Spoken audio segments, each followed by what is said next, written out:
What's good, everybody? It's your man Joe. You're checking out Stuff Fly People Like.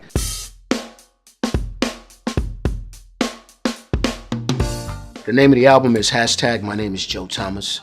Basically an homage to one of my biggest albums to date, My Name is Joe, back in '96. Just wanted to write music that was connecting and that was relative to everyday life, on both sides of the coin.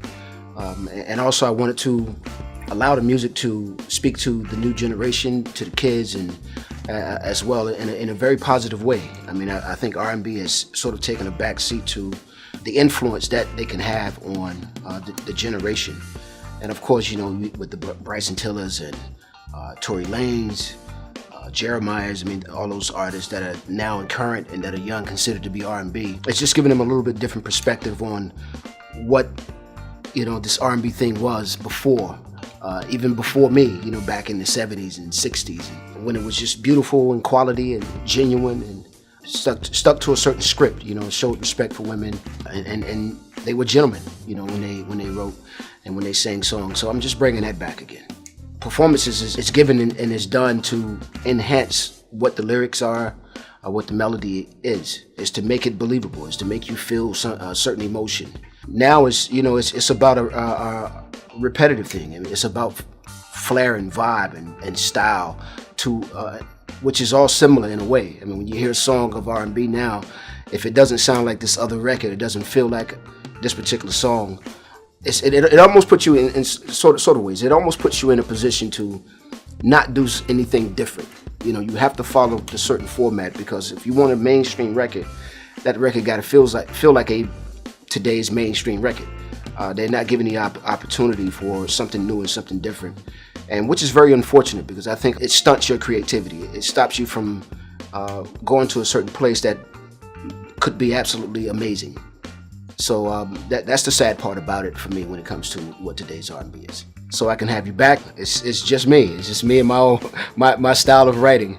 It's funny, I get it all the time. Like, man, you sing like the ultimate hater when it comes to relationships. But I think a lot of people go through situations like that, especially when you realize a little too late that you had the best thing that ever happened to you, and you made maybe a small mistake. You made something that was just, not cheating or trust issue or something like that. Maybe it was just, living habits. Some things that's just, that could change and you can get better, and now you learn, but then it just wasn't enough to keep it going and keep it strong.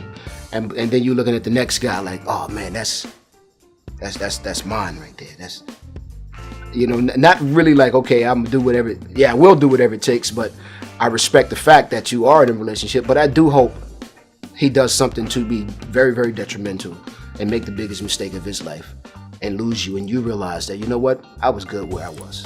I was just perfect in the relationship before. The more you sing, and I've been singing for a long time. I mean, even since a kid, and it's really what I do. I mean, I play instruments as well, and if I needed a job doing that, I'm sure it wouldn't be a problem, because I've been doing that for a long time as well. But singing is something that I always do, even when I'm not on stage and when I'm just around the house. And I always sang very powerful. I always sang with a strong, approach.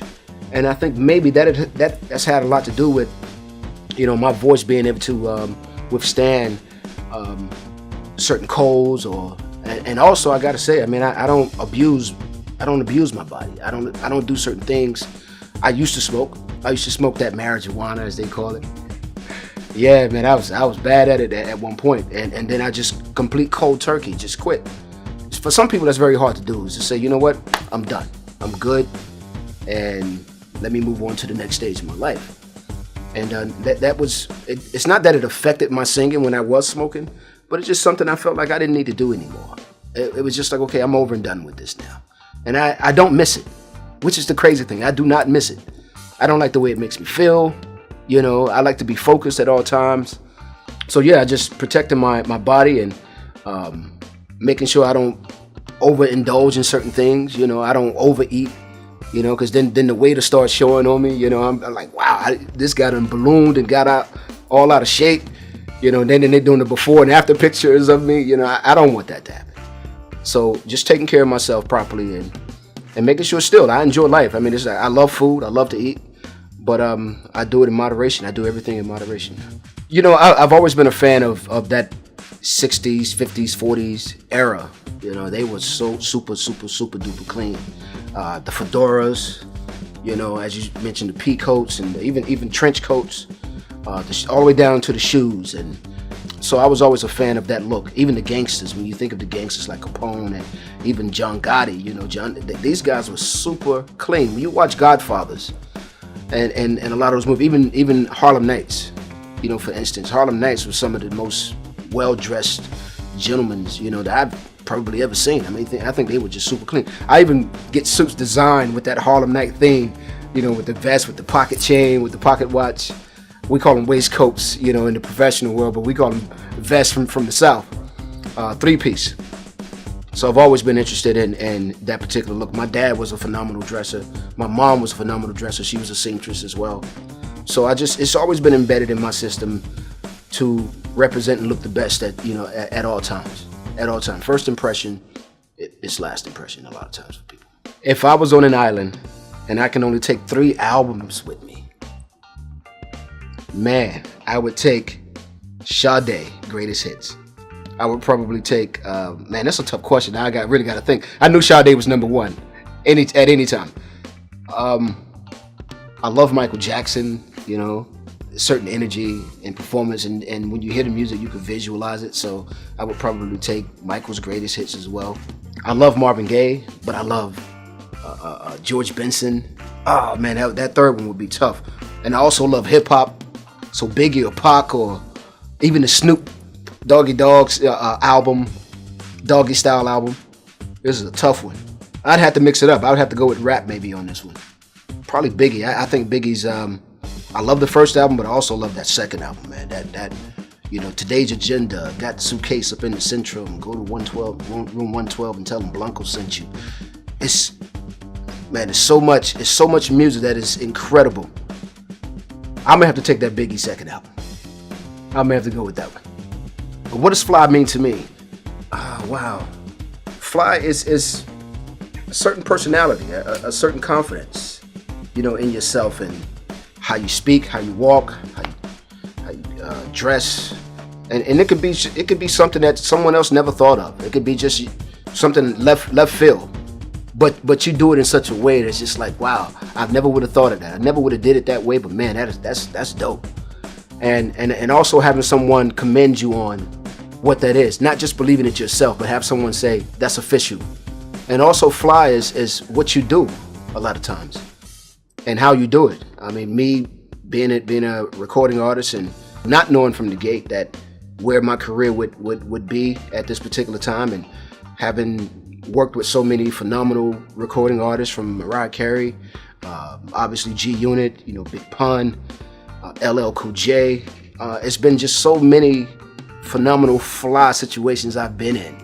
I think that might be the pinnacle of what Fly is to me, is being able to take what you do and focus at it. Focus on something that you don't know yet is going to become something incredible, but you worked so hard at trying to get to that particular point and falling in love with what that is. Like when I started playing instruments, I knew that I wanted to continue practicing because I wanted to be good. I wanted to learn and understand the instruments. Singing was more of a natural thing for me. I never had to practice that thing. It's just you wake up, you sing, and you hear the notes, you execute them.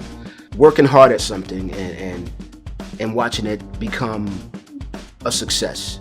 That's Fly. Make sure you catch that new album.